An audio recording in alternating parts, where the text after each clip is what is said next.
12 এপ্ৰিল শনিবাৰ চ'ত মাহৰ 29 তাৰিখ হনুমান জয়ন্তী। এই হনুমান জয়ন্তীৰ দিনাৰ পৰা 5টা ৰাশিৰ জাতক জাতিকাসকলৰ ওপৰত শ্ৰী হনুমানৰ কৃপাদৃষ্টি থাকিব।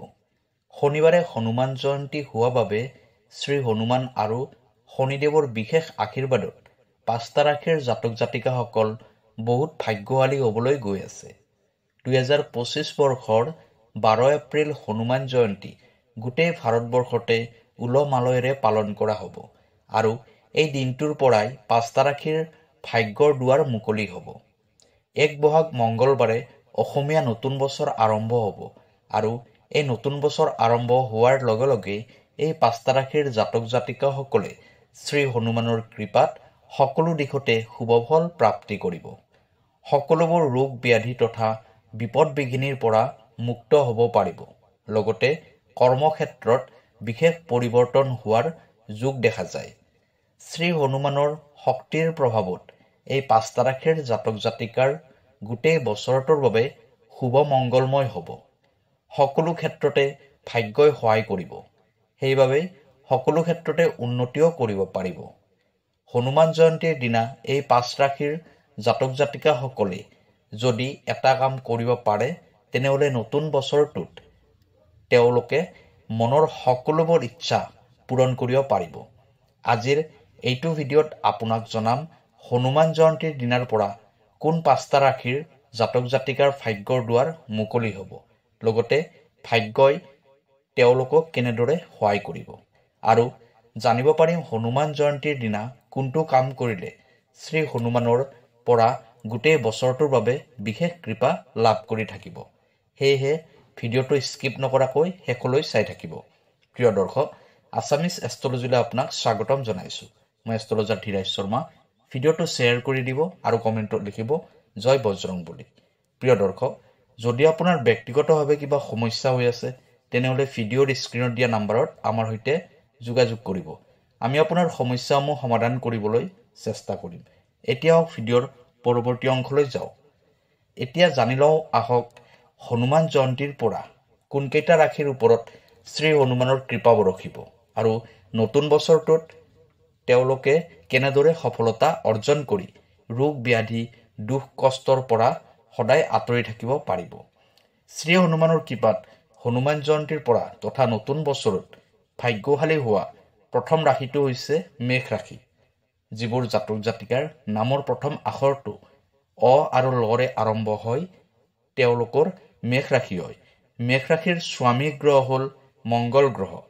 এই হনুমান জয়ন্তী তথা অসমীয়া নৱবৰ্ষৰ প্ৰথম দিনটোৰ পৰাই মেষ ৰাশিৰ জাতক জাতিকাসকলৰ ওপৰত শ্ৰী হনুমানৰ বিশেষ কৃপাদৃষ্টি থাকিব।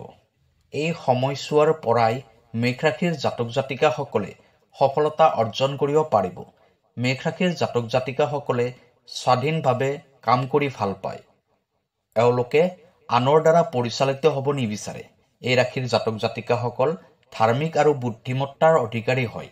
সেইবাবে এওঁলোকে যিকোনো বিপদৰ পৰা সদায় বাচি থাকিব পাৰে।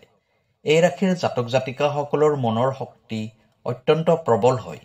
যিকোনো সময়তে নিজৰ উন্নতিৰ বাবে চিন্তা কৰি থাকে। মেষ ৰাশিৰ জাতক জাতিকাসকলে শাৰীৰিক শ্ৰমতকৈ মানসিক শ্ৰম অধিক পৰিমাণে কৰি ভাল পায়।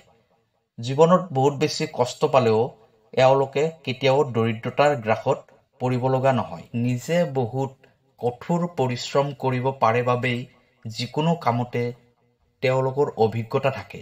সমাজত এওঁলোকে নেতৃত্বও দিব পাৰে, অৰ্থাৎ সমাজৰ যিকোনো প্ৰকাৰৰ দায়িত্ব এওঁলোকে ল'ব পাৰে। এই ৰাশিৰ জাতক জাতিকাসকলে কাকো হিংসা নকৰে, কিন্তু কোনোবাই হিংসা কৰিলেও এওঁলোকে তৎক্ষণাত গম পায়। ব্যৱসায় বাণিজ্যতো এওঁলোকে যথেষ্ট পৰিমাণে উন্নতি কৰিব পাৰে। মেষ ৰাশিৰ জাতিকাসকলে টকা পইচাৰ খৰচ কমকৈ কৰে আৰু সৎ চৰিত্ৰৰ হয়। স্বামীৰ উন্নতিৰ বাবে এওঁলোকে বহুত সহায় কৰে। নতুন বছৰটো মেষ ৰাশিৰ জাতক জাতিকাসকলৰ বাবে অত্যন্ত লাভদায়ক বৰ্ষ হ'ব। নতুন চাকৰি প্ৰাপ্তিৰ যোগ দেখা যায়। ব্যৱসায় বাণিজ্যত অধিক উন্নতি কৰিব পাৰিব।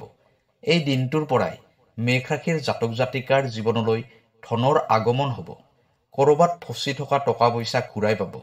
কৰ্মক্ষেত্ৰত যথেষ্ট পৰিমাণে উন্নতি হ'ব। বিদ্যাৰ ক্ষেত্ৰতো শুভফল দেখুৱাব পাৰিব।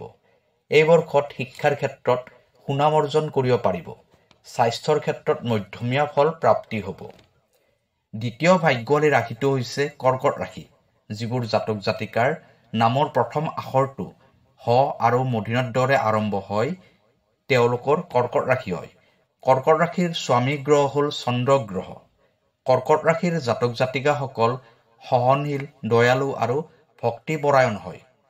কৰ্কট ৰাশিৰ জাতক জাতিকাসকলে নিজে উপাৰ্জিত ধনেৰে ধনী হয়। আনৰ উপাৰ্জিত ধনৰ প্ৰতি এওঁলোকৰ কোনো লালসা নাথাকে। এই ৰাশিৰ জাতক জাতিকাসকলৰ মন ধীৰ স্থিৰ হয়। যিকোনো পৰিস্থিতিতে এওঁলোকে মিলি যাব পাৰে। যিকোনো কথাই এওঁলোকে বহুত ভাবি চিন্তি শান্তভাৱে কয়। কৰ্কট ৰাশিৰ জাতক জাতিকাসকলে পৰিয়ালৰ মানুহৰ সৈতে সদায় মিলা প্ৰীতিৰে থাকিব বিচাৰে। কৰ্কট ৰাশিৰ জাতক জাতিকাসকলে নিজৰ সকলোবোৰ মনৰ কথা আনক খুলি ক'বলৈ টান পায়। সেইবাবে কৰ্কট ৰাশিৰ জাতক জাতিকাসকলক আন মানুহে সহজতে বুজিব নোৱাৰে। হনুমান জয়ন্তীৰ দিনাৰ পৰা কৰ্কট ৰাশিৰ জাতক জাতিকাসকলৰ ওপৰত শ্ৰী হনুমানৰ বিশেষ কৃপাদৃষ্টি থাকিব, যাৰ ফলত আপুনি নতুন বৰ্ষটোত যথেষ্ট পৰিমাণে উন্নতি কৰিব পাৰিব। ব্যৱসায় বাণিজ্যতো নতুন বৰ্ষটোত আপুনি উন্নতি কৰিব পাৰিব। শিক্ষা, নৃত্য গীত, অভিনয় আদিত সুনাম অৰ্জন কৰিব পাৰিব। চিকিৎসা বিজ্ঞান তথা কাৰিকৰী দিশত সুনাম কঢ়িয়াই আনিব পাৰিব। কৰ্কট ৰাশিৰ জাতক জাতিকাসকলে এই নতুন বৰ্ষটোত তৃতীয় ভাগ্যৱালী ৰাশিটো হৈছে বৃশ্চিক ৰাশি। যিবোৰ জাতক জাতিকাৰ নামৰ প্ৰথম আখৰটো দন্ত্য ন 29 জৰে আৰম্ভ হয়, তেওঁলোকৰ বৃশ্চিক ৰাশি হয়। বৃশ্চিক ৰাশিৰ স্বামী গ্ৰহ হ'ল মংগল গ্ৰহ। বৃশ্চিক ৰাশিৰ জাতক জাতিকাসকল সাধাৰণতে ধন সম্পদৰ গৰাকী হয়। এই ৰাশিৰ জাতক জাতিকাসকল ভাগ্যশালী আৰু বুদ্ধিসম্পন্ন হয়। বৃশ্চিক ৰাশিৰ জাতক জাতিকাসকলৰ মন মাজে মাজে সলনি হৈ থাকে। বৃশ্চিক ৰাশিৰ জাতক জাতিকাসকলৰ জীৱনৰ আৰম্ভণি বহুত কষ্টকৰ হয়। এওঁলোকে জীৱনৰ প্ৰথম অৱস্থাত বহুত কষ্ট কৰিয়ে ধন টকা পইচা উপাৰ্জন কৰিব পাৰে। সেইবাবে এওঁলোকৰ অভিজ্ঞতা বহুত থাকে। বৃশ্চিক ৰাশিৰ জাতক জাতিকাসকলৰ আত্মবিশ্বাসো বহুত থাকে। বৃশ্চিক ৰাশিৰ জাতিকাসকল মন সদায় স্থিৰ হৈ থাকে আৰু এওঁলোক শান্তিপ্ৰিয় হয়। নিজৰ পৰিস্থিতিক সদায় নিজেই নিয়ন্ত্ৰণ কৰিব বিচাৰে। হনুমান জয়ন্তীৰ দিনাৰ পৰা শ্ৰী হনুমানৰ কৃপাত বৃশ্চিক ৰাশিৰ জাতক জাতিকাসকলৰ জীৱনত বিশেষ পৰিৱৰ্তন আহিব। আত্মীয় কুটুম্ব তথা বন্ধুবৰ্গৰ পৰা ধন টকা পইচাৰ ক্ষেত্ৰত সহায় সহযোগ পাব। ব্যৱসায় বাণিজ্যত প্ৰচুৰ পৰিমাণে ধন উপাৰ্জন হ'ব। শিক্ষাৰ ক্ষেত্ৰত উচ্চ শিক্ষা লাভৰ যোগ দেখা যায়। স্বাস্থ্যৰ ক্ষেত্ৰত মধ্যম ফল প্ৰাপ্তি হ'ব। চতুৰ্থ ভাগ্যৱালী ৰাশিটো হ'ল বৃষ ৰাশি। যিবোৰ জাতক জাতিকাৰ নামৰ প্ৰথম আখৰটো ব, হস্যৰে আৰম্ভ হয়, তেওঁলোকৰ বৃষ ৰাশি হয়। বৃষ ৰাশিৰ স্বামী গ্ৰহ হ'ল শুক্ৰ গ্ৰহ। বৃষ ৰাশিৰ জাতক জাতিকাৰ স্মৃতিশক্তি বেছি হয়। এই ৰাশিৰ জাতক জাতিকাসকলে এটা বিলাসী জীৱন কটাই ভাল পায়। সেইবাবে এওঁলোকে নিজে উপাৰ্জন কৰাৰ কথা চিন্তা কৰে। নৃত্য গীত, অভিনয়ৰ প্ৰতি বৃষ ৰাশিৰ জাতক জাতিকাসকল অধিক আগ্ৰহী হোৱা দেখা যায়। এওঁলোক কোমল হৃদয়ৰ গৰাকী হয়। বৃষ ৰাশিৰ জাতিকাসকল সদায় স্বাধীনচিতীয়াভাৱে জীয়াই থাকি ভাল পায়। ভোগ বিলাস কৰি এওঁলোকে বহুত ভাল পায়। হনুমান জয়ন্তীৰ দিনাৰ পৰা নতুন বছৰটোত বৃষ ৰাশিৰ জাতক জাতিকাসকলৰ কৰ্মৰ ক্ষেত্ৰত যথেষ্ট পৰিৱৰ্তন হোৱা দেখিবলৈ পোৱা যাব।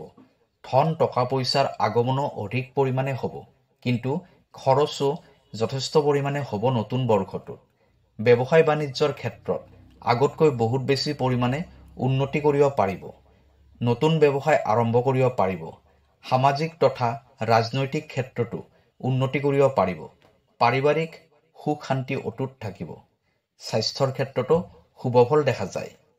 পঞ্চম ভাগ্যৱালী ৰাশিটো হ'ল মকৰ ৰাশি। যিবোৰ জাতক জাতিকাৰ নামৰ প্ৰথম আখৰটো খ বৰ্গীয়জৰে আৰম্ভ হয়, তেওঁলোকৰ মকৰ ৰাশি হয়। মকৰ ৰাশিৰ স্বামী গ্ৰহ হ'ল শনি গ্ৰহ। মকৰ ৰাশিৰ জাতক জাতিকাসকল বুদ্ধিমান, অভিজ্ঞ আৰু দায়িত্বশীল হয়। এই ৰাশিৰ জাতক জাতিকাসকলে উত্তৰাধিকাৰী সূত্ৰে সা সম্পত্তি লাভ কৰে। মকৰ ৰাশিৰ জাতক জাতিকাসকলে সমাজত আগস্থান পোৱাৰ সুযোগ পায়।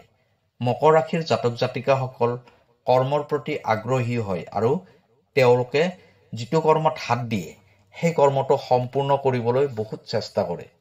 মকৰ ৰাশিৰ জাতক জাতিকাসকলৰ আত্মবিশ্বাসো বেছি থাকে।